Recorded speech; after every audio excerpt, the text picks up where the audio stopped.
Good day, viewers. This is Afe Ademola Johnson. I want to talk about a topic in chemistry called electrolysis.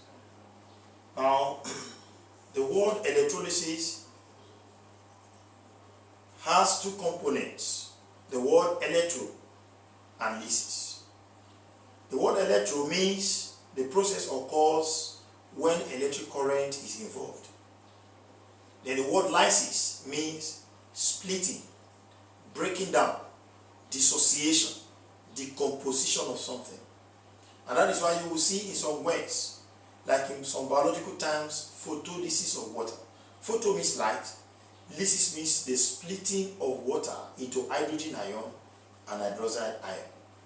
So but here we have electrolysis, that is splitting of something when electric current passes through this something.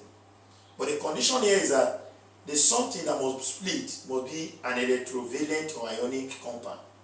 Number two condition is that that compound must either be in molten form, you eat it until it melts, or is in solution in which water has been added to it.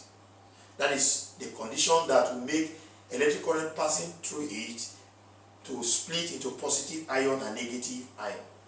So put together, electrolysis is the chemical decomposition of a substance which, when in molten form or in solution, as electric current passes through the substance. Now, let us look at the assemblage that we use to carry out electrolysis, and that is the electrolytic cell. Now, electrolytic cell is an assemblage of components which are involved in the process of electrolysis. In some textbooks, they also call it voltameter, not voltmeter, voltameter. Let us go ahead and look at the various things, the various components that are assembled together to make up an electrolytic cell. Now we have the electrolytes, we have the electrodes, we have the metallic conductor or metallic wires, and we have the electrochemical cell that supplies the current. Now, taking them one after the other, let's talk about the electrolyte. Now, electrolyte is a substance which, when in molten form or in solution, allows electric current to pass through it, and after which it splits into positive and negative ion. That is electrolyte. So now let's look at the various types of electrolytes we have. There are three types of electrolytes. We have the strong electrolyte, we have the weak electrolyte, and we have the non-electrolyte. Now, these are they. You can see them displayed here. It's the strong electrolyte, the weak electrolyte, then the non-electrolyte. Now let's take a look at the first one, which is the strong electrolyte. Now, when we're talking about strong electrolyte, in your SS1 class, when you will learn acid, bases, and salts, under acids, you were made to know that you have classification of acids based on strength. And then you have strong acid and you have weak acid. And you were meant to know that strong acids are acids that ionize completely or totally in water or in aqueous solution. The same thing is here. And you are also told that strong alkalis are alkalis that ionize completely or totally in water or in aqueous solution. So strong alkalis, strong acids are also strong electrolytes, and that's why the strong electrolytes have the same definition as strong acids and strong alkali. So strong electrolyte is an electrolyte that ionizes completely or totally in water or in aqueous solution. So if they ask you to mention the examples of strong electrolyte, you will mention all the examples of strong acid, which are H2SO4, tetraoxosulfasis acid, HCl, which is hydrochloric acid, HNO3, which is trioxonitrate 5 acid. Then strong bases are also examples of strong electrolyte. And there are two strong alkalines that we have. We have sodium hydroxide and we have potassium hydroxide. Then your normal salts are also strong electrolytes. So examples of such are your sodium chloride, then sodium ethanoate, which is CH3COONA. Now, let us now look at weak electrolytes. When we're talking about weak electrolyte, we are saying they are the electrolytes that ionize partially, slightly, or incompletely in water or in aqueous solution. Now, what are the examples of weak electrolytes? Examples are water itself, H2O, is a weak electrolyte. Then weak acids are weak electrolytes. What are the examples of weak acids? You have all the organic acids, amino acid, lactic acid, ethanoic acid, methanoic acid, any form of organic acid. They are weak acids and they are weak electrolytes. We still have some other examples of mineral acids that are weak electrolytes. Example of such that you know, they are the H2SO3, which is triazosulfate 4 acid. Then H3PO4, which is tetraoxophosphate 5 acid. H3PO3, which is triazophosphate 3 acid. And we have hydrogen sulfide, which is H2S. It's also a weak acid and it's a weak electrolyte. Then weak bases, which are, for example, you have ammonia, aqueous ammonia is a weak electrolyte. Now let's move on and see some examples which I have stated earlier. We have water, we have weak acids like organic acids and some mineral acids, and we have the weak bases like aqueous ammonia, NH3.H2O. Then calcium hydroxide is also a weak base. Then we have acid salts like sodium hydrogen triazocarbonate 4, calcium hydrogen triazocarbonate 4. Then you have basic salts like magnesium hydroxide, chloride, and so on and so forth. These are weak electrolytes. Now let's go and look at non-electrolytes. Non-electrolytes are the electrolytes which will not by any means allow electric current to pass through them, and they will not, whether they are in motive form or whether they are in solution, or we won't allow electric current to pass through them, and they will not split into positive and negative ions. So what are the examples of non-electrolytes? Examples of non-electrolytes are sugar, any form of sugar, whether glucose, whether galactose, whether lactose, whether mannose, whether idose, whether tagatose, whether xylose, whether ribose, whether xylose, whether xylulose, any monosaccharides, any disaccharides like lactose, like maltose, and any trisaccharide like scorodose, and so on and so forth. They are all in the categories of sugar, and they are non-electrolytes. Then benzene and the various derivatives of benzene like acetone, like xylene, like naphthalene, like anthracene, like some other heterocyclic molecules, like those ones that have hydrocyclopentanophenanthine backbone. They are also non-electrolytes. Then we have ether, they are non-electrolytes. So these are examples of non-electrolytes. We still have some other ones like petroleum fractions, like kerosene, like diesel, like petrol, like lubricating oil. All these are non-electrolytes. Even fats and oils, the acyl glycerides, the monoacyl glyceride, diacyl glyceride, triacyl glyceride, and any form of fats and oils, some lipids, they are non-electrolytes. Now let's move on and look at what are electrodes. Electrodes are also other things that we have.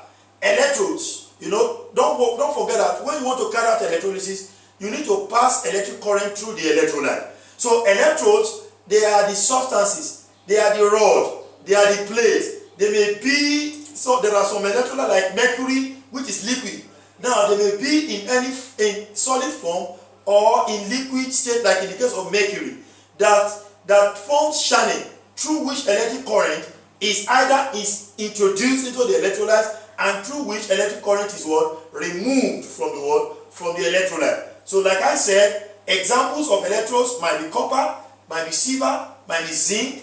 We have, so that we will not say that they are all metal. We still have non-metallic electrode like the graphite, which is an allotrope of carbon. They are also examples of what? Of electrodes. Now let's move on and look at the types of electrodes that we have. There are two major types of electrodes. We have the anode and we have the cathode. What is the anode? The anode is a positive electrode that introduces electric current into the electrolyte, and that removes electron from the electrolyte. It does two things. You have to take note of one thing here, that electric current and electrons, they do not move in the same direction.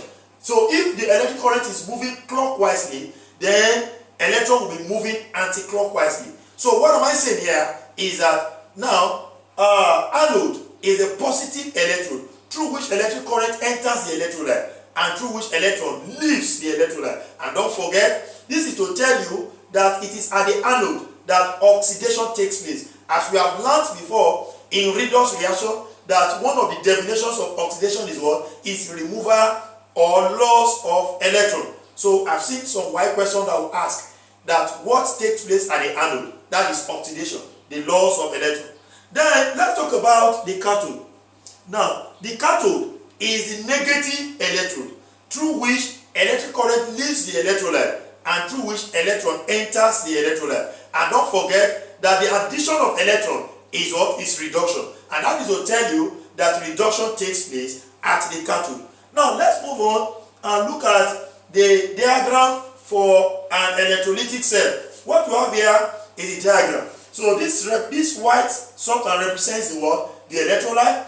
Then this one whose charge is positive represents the what? The anode. While this one whose charge is negative represents the what? The cathode. And the two of them are called what? Electrodes. Then this is the battery, the cell, electrochemical cell that supplies electric current to the what? To the electrolyte. So, and the metallic wire, this is the metallic wire that connects the electrochemical cell to the what? To the electrodes. Now let's move on and look at something else called the ionic theory. Now, the ionic theory was postulated by a scientist whose name is called Arrhenius. And this ionic theory discussed series of things that happen before the process of electrolysis, during the process of electrolysis, and after electrolysis has taken place. Or the various scientific mechanisms that occur before electric current is introduced into the electrolyte, during the introduction, and after the electric current has been removed from the electrolyte. And this ionic theory consists of three scientific statements, which are as follows. The first one you need to know here, is that if water is added to the electrolyte, for example, if the electrolyte is sodium chloride, the common salt that you use to sweeten your food, you add water to it. Ionic theory says that the electrolyte will break down, will ionize and form positive and negative ions. And this ion will not be what? Mobile ion. What is making them to be mobile? The water you have added to it.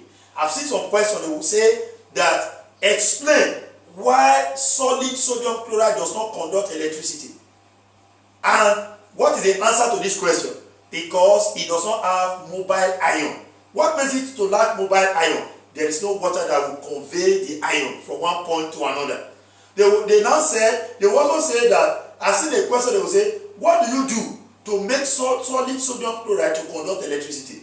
Is by either adding water to it or by heating it until it melts, it's in molten form. These are then it flows, then the ions can move. So now you can see here, what the summary of number one here is that when water is added to an electrolyte, the electrolyte splits into mobile, positive and negative ion. And what makes it mobile is the water that has been added. Now, number 2 point here is that you can see the diagram here. So you can see positive and negative ions gotten from the what? Molten solution of the electrolyte. Then let's look at the second point here.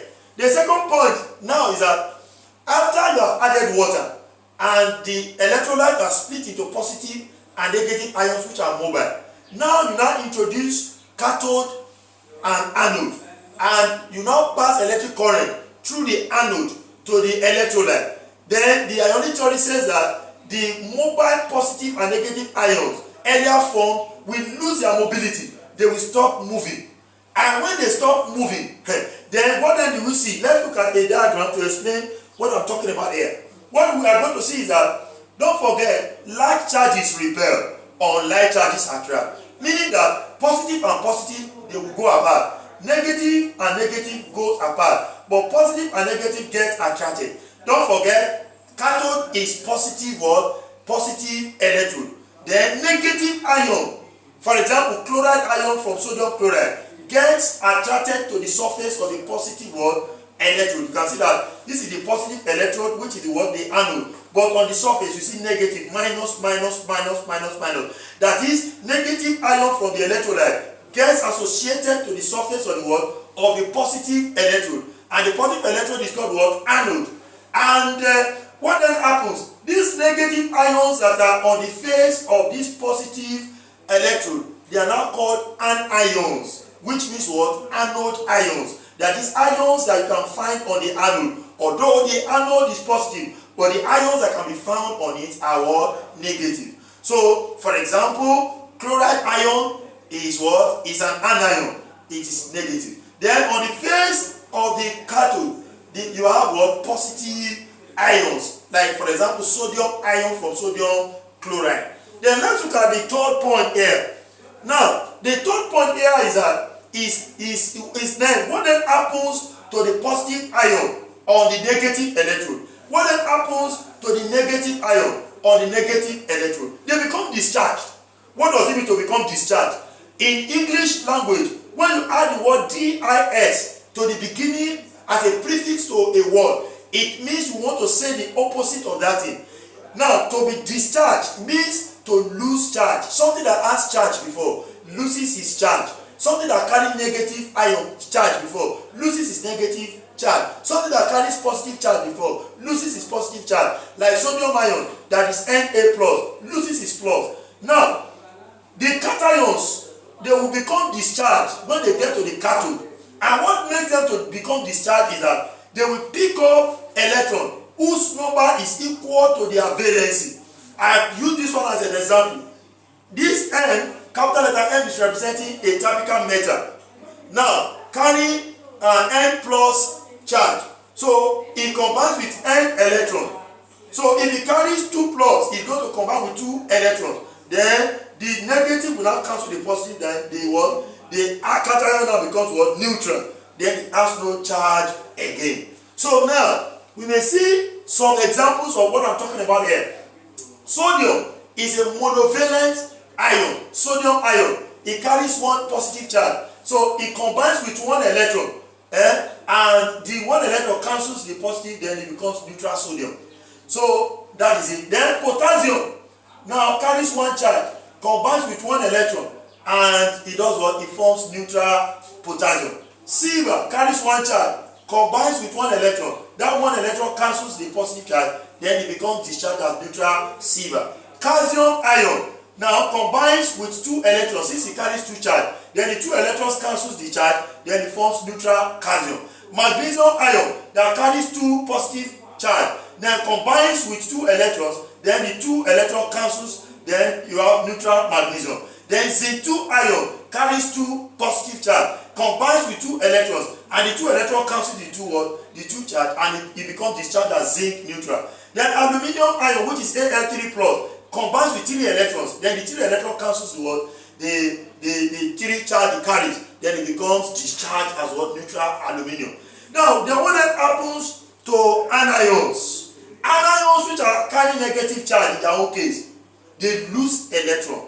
And after losing the electron, they form neutral, they become discharged. Look at this one now. N raised to the power N, small letter N minus. So it becomes neutral after losing N electron. So let's look at examples. Examples of negative ions like chloride ion. For chloride ion to become neutral chlorine atom. Now, then what happens? It must lose 1 electron. Then bromide ion loses 1 electron to form neutral bromine atom.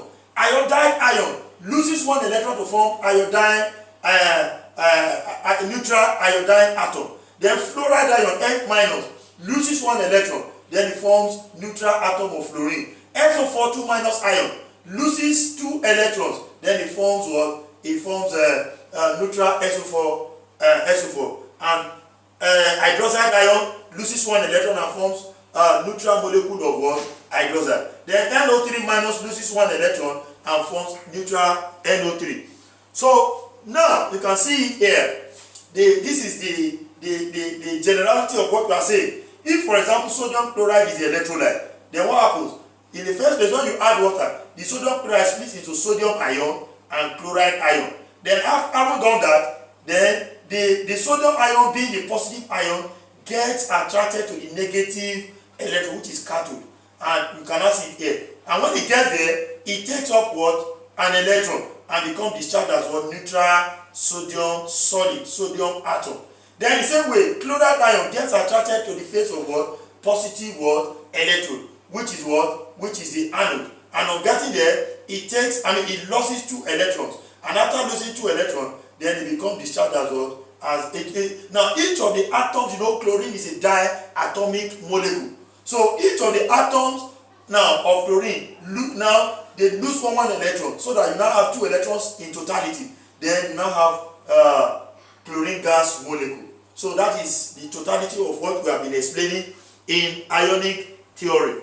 Now, the next thing to talk about is the preferential discharge of ions on the electrode. Now, I want to tell you that is something that the ionic theory did not talk about. It did not talk about the ionization of the water that was added, that is added to the electrolyte before electrolysis will take place. Don't forget that water is also a weak electrolyte that as we have mentioned. So if you pour sodium chloride inside water, the sodium chloride ionizes to form sodium ion and chloride ion. The same way, the water molecule will also ionize to form what? Hydrogen ion and hydroxide ion, making us now to have 2 positive ions and 2 negative ions. What are the 2 positive ions? Sodium ion from the sodium chloride and the hydrogen ion from the water molecule. What are the 2 negative ions? The chloride ion from the sodium chloride, then hydroxide ion from the water molecule. That is to tell you that now it is not just only the sodium ion that will go to the cathode. Hydrogen ion will follow it. It is not only chloride ion that will go to the anode. Hydroxide ion will also follow it. So we now have 2 positive ions at the cathode, 2 negative ions at the anode. Then only one of them will be discharged and the other one must return back to the solution. Now, to now be able to know which of the sodium ion or hydrogen ion will be discharged at the cathode, which of the hydroxide ion or chloride ion will be discharged at the anode, there are 3 factors that you must understand. What are these 3 factors? Number 1, position of ions in electrochemical series. Number 2, concentration of ions. Number 3, nature of the electrodes. These are the 3 factors. Look at what I'm saying here. Sodium chloride splits into sodium ion and chloride ion. Then the water molecule in which that's added to it splits into hydrogen ion and hydroxide ion. So sodium ion and hydrogen ion migrate together to the cathode. They are the cations. While chloride ion and hydroxide ion migrate together to the anode. On getting there, it's either sodium ion is preferentially discharged, hydrogen ion returns back to the solution, or hydrogen ion is preferentially discharged, then sodium ion returns back to the solution. It is either chloride ion is preferentially discharged and OH minus returns to the solution, or OH minus becomes preferentially discharged, then chloride ion returns back to the solution. And for us to be able to determine which and which, and that is why we have these 3 factors. First one is position of ions, the position of ions at the electrochemical series. Then we have concentration of ions, and we have the nature of the electrodes, not nature of the electrolyte. This is an error here. It is nature of the electrodes. Please take note of that. Now, let's look at the first one. Position of ions in electrochemical series. When we're talking about the electrochemical series, we are talking about a group of similarly charged ions which are arranged in order of increasing or decreasing concentration, as well as increasing or decreasing electropositivity or electronegative value. And there are 2 types of electrochemical series. We have the positive or cations electrochemical series, and we have the negative or anions electrochemical series. What are the positive electrochemical series? Let me show you here. Now look at it. I will teach you a song here. that will make you to memorize this ion, because you must know them offhand. This K plus means potassium. This Na means sodium. This magnesium, this is Mg. This Al3 plus means aluminium ion. This Zn2 plus means zinc 2 plus. This Fe2 plus means iron 2 ion. This Sn2 plus means tin 2 ion. This Pb2 plus means lead 2 ion. This H plus means hydrogen ion. This Cu2 plus means copper 2 ion. This Ag plus means silver ion. And Au plus means gold ion. Then the song goes like this. It has the tune, the common Christian song, darling Jesus, and that is what? Potassium, sodium, calcium, magnesium, aluminium, zinc, iron, tin, lead, hydrogen, copper, mercury, silver, gold. These are cations in activity series. One more time. Potassium, sodium, calcium, magnesium, aluminium, zinc, iron, tin, lead, hydrogen, copper, mercury, silver, gold. These are cations in activity series. You will see from this series, potassium ion being at the uppermost has the highest concentration, while gold, having been in the lower position, has the lowest concentration. That is why I say here decreasing. I have what? Now the concentration is decreasing as we move up from the one that has the highest concentration down. And also another thing to know here is that there will be decreasing electropositivity. All of them are electropositive because they have the tendency. Electropositivity means the tendency to do what? The tendency to lose electron. That is electropositivity. So they are all electropositive, but one is more electropositive than the other one. Which one is more electropositive? Potassium. So while the one that has the least electropositive value is what? Gold. Now, as we are moving from potassium to gold, there is what? There is a decrease in the order of electropositivity. Potassium is the most electropositive, and as you are coming down, the electropositivity is what is reducing. So then, as we are coming down, what am I now saying about? Then let's look at let me also show you electronegative series. Now, in the electronegative series, I want to teach you a song. It begins with fluoride ion, sulfate ion, nitrate ion, chloride ion, bromide ion, iodide ion, and hydroxide ion. Then the song goes like this: fluoride, sulfate, nitrate, chloride, bromide, iodide, and hydroxide. These are non-metallic anions which are present in the activity series. One more time: fluoride, sulfate, nitrate, chloride, bromide, iodide, and hydroxide. These are non-metallic anions which are present in the activity series. So in this place you see that fluoride ion is the most electronegative. It has the highest tendency to gain electron. So while hydroxide has the least electronegative value. So like we are saying, that fluoride ion has the highest concentration. As we are moving down, the concentration is what? Is reducing. Now, let's now go and discuss position of ions in electrochemical series. I want to tell you, I've explained this one before, that an increasing order of preferential discharge at the cation downwardly occur. Then decreasing order of concentration downwardly occur. Then we have decreasing order of electronegativity or electropositivity occurs downwardly, as I have shown you earlier. So that is that. Now, let me explain something here to you. Now, what do I want to explain here? Yes, you might be given a question like this. The question is that during the electrolysis of brine or concentrated sodium chloride solution, which of the following ions would be preferentially discharged at the cathode?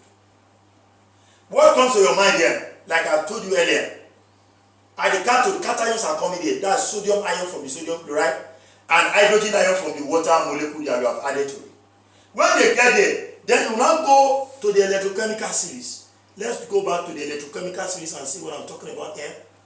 I mean the positive electrochemical series. Let me go there, then you will see what I'm saying clearly, very clearly. Now, so immediately you see that question, quickly sing that song and write these things down. Potassium, sodium, calcium, magnesium, aluminium, zinc, iron, tin, lead, hydrogen, copper, mercury, silver, gold. These are cations in the activity series. After you have written this down, you will now look at the position of sodium. Look at sodium Na, up here. Then look at hydrogen, sodium ion from the sodium chloride. Then hydrogen ion from what? From the water molecule. You can see sodium ion is up, is more concentrated than what? Hydrogen ion.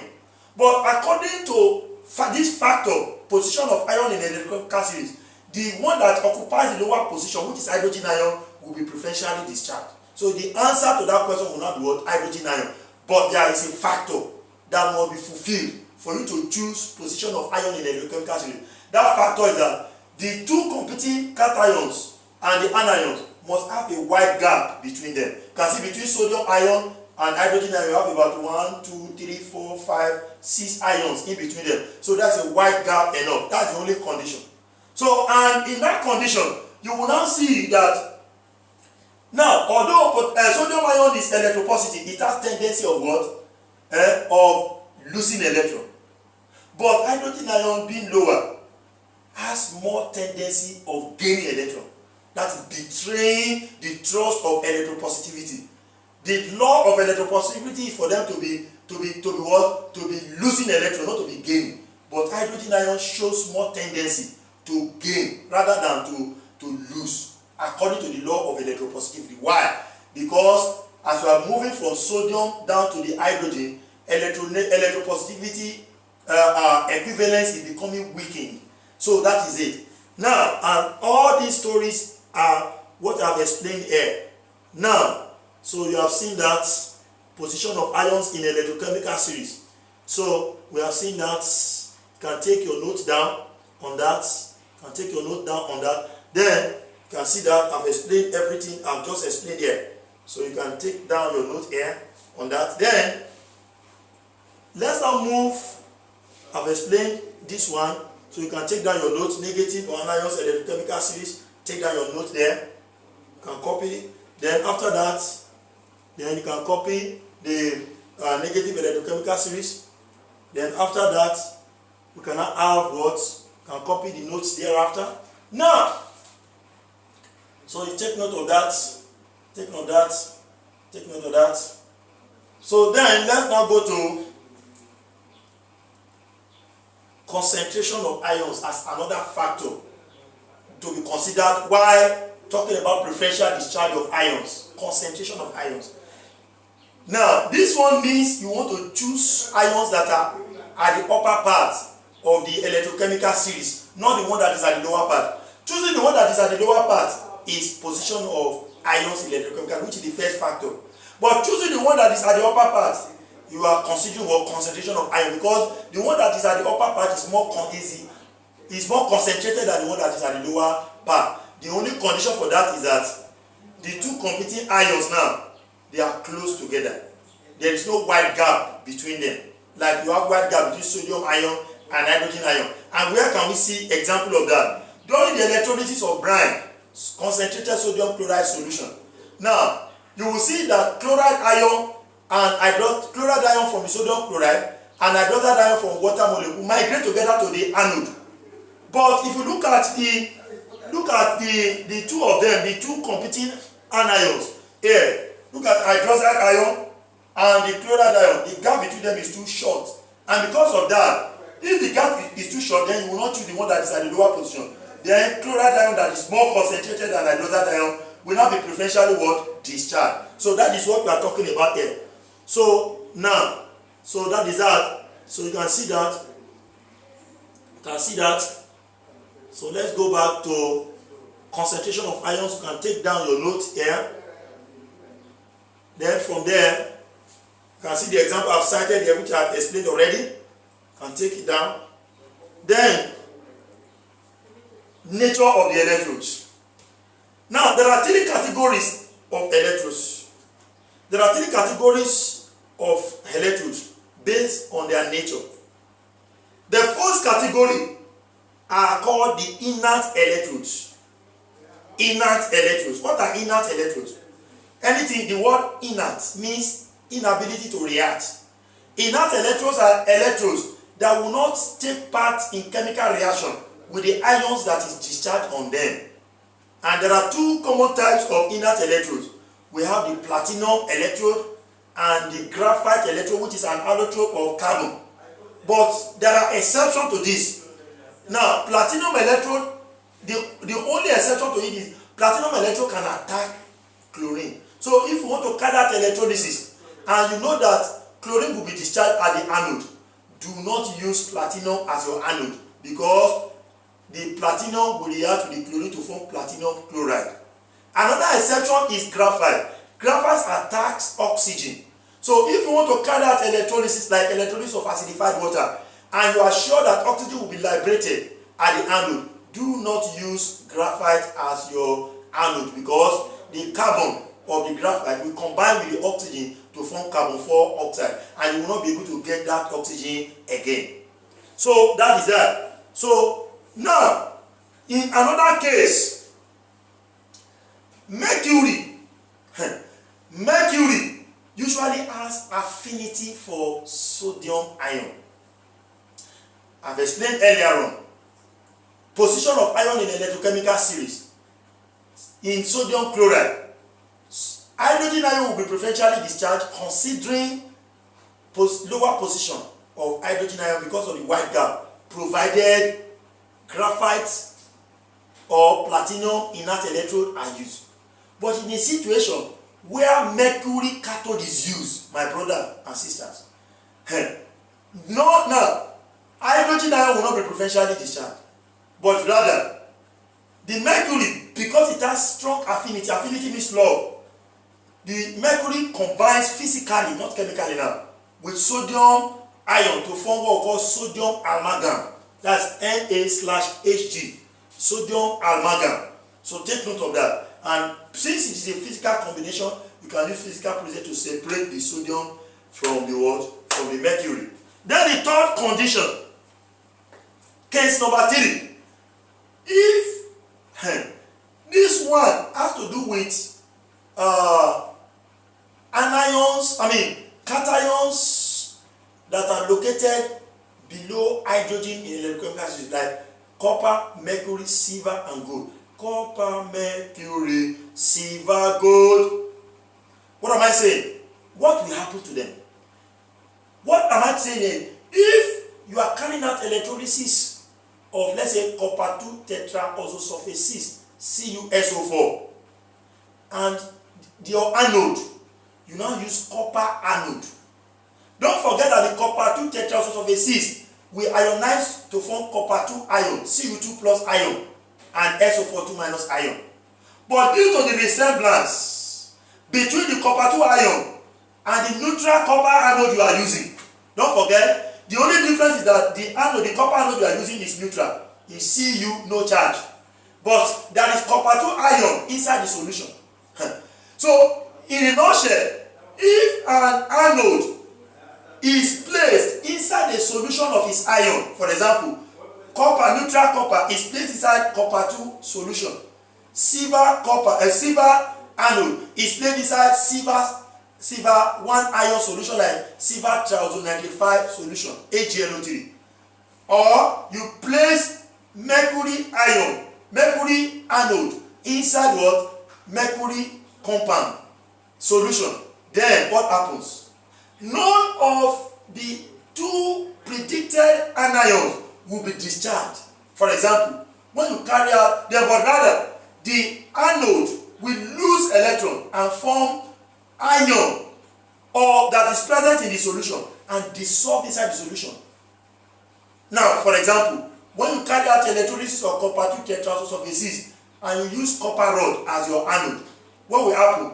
At the anode, now SO4 2 minus ion from the CuSO4 and the OH minus ion from water molecule migrate together to the anode, but none of them will be preferentially discharged. But rather, because the anode you use is copper, neutral copper, it will look for a means to form copper 2 ion like the one that is in the solution. And what does it do? It loses 2 electrons and forms CU2 plus ion and dissolve inside the solution. You now have more of the copper 2 ion inside the solution.